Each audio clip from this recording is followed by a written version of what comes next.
Myself Sudhanshu Misra and I am appearing in front of you from a new video. So guys, let's start English shorthand running matter for Ssc Steno and Highcourt and Parliament. 10 minutes matter. Politicians and mathematical formulae may seem like strange bedfellows, but in the run up to 2022 UP polls, everyday Chief Minister Yogi Adityanath recently said the UP battle was a clash between 80% and 20%, only to be countered by his own estranged minister and Samajwadi Party's latest catch. OBC leader Swami Prasad Maurya, who said that the election will be fought between 85% and 15%. The references are obvious. Well, for the saffron-colored CM elections are essentially a majoritarian face-off between majority Hindus and minority Muslims. Maurya would have us believe that this time UP will see a forward caste versus backward caste battle. Put simply, UP politics is returning to the 1990s Mandir versus Mandal tussle, although this time the identities at play are far more complex.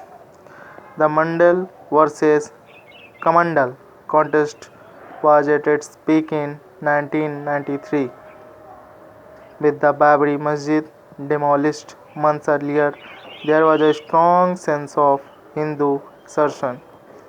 Then BJP OBC strongman Kalyan Singh was the party's UP mascot.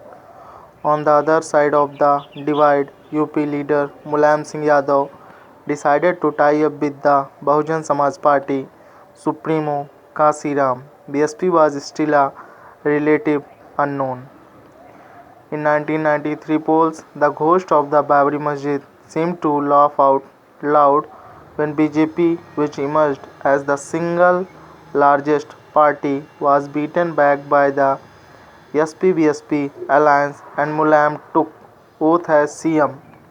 Now in 2022, Mulayam's son Akhilesh is crafting his own vision of Mandal 2.0 by allying with a host of non-Yadav OBC parties and leaders in a clear recognition that SP's existing voter base of Muslims 18 to 20% and Yadav around 10% is not enough to combat the rising BJP tide.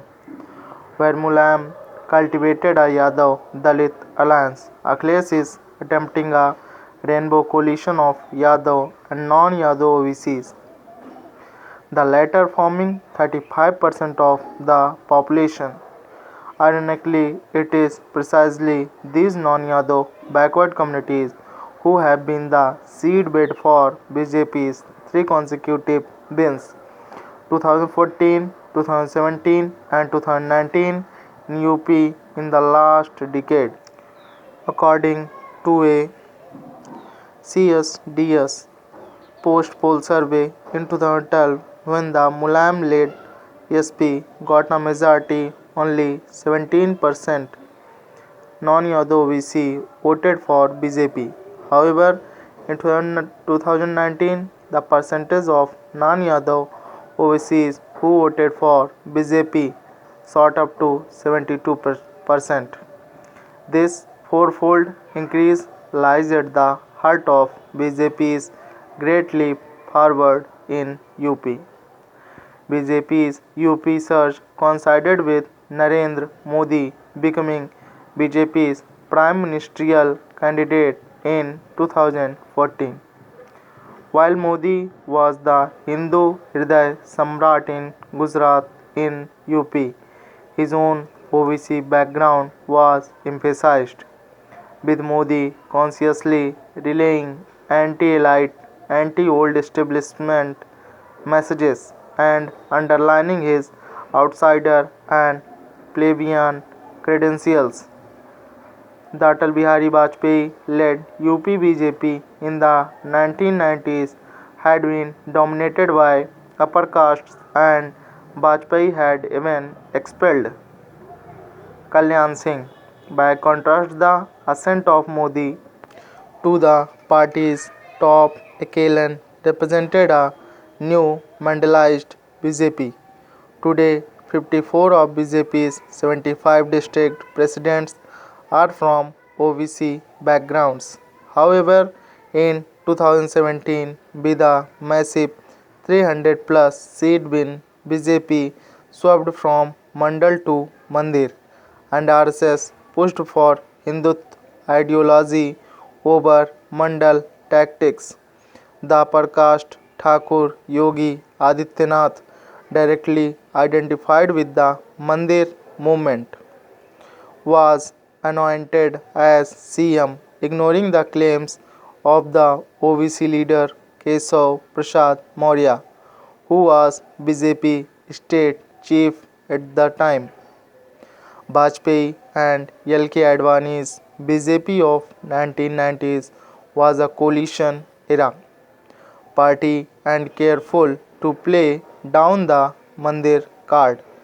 But UP BJP under Yogi pushed for sharp and in your face Hindutva, hoping to unite disparate caste groups under a bellicose Hindu identity. Today, it is clear from high profile OVC departures from BJP that the Saffron party has simply not been able to meet aspiration of communities who feel left out. UP has seen student unrest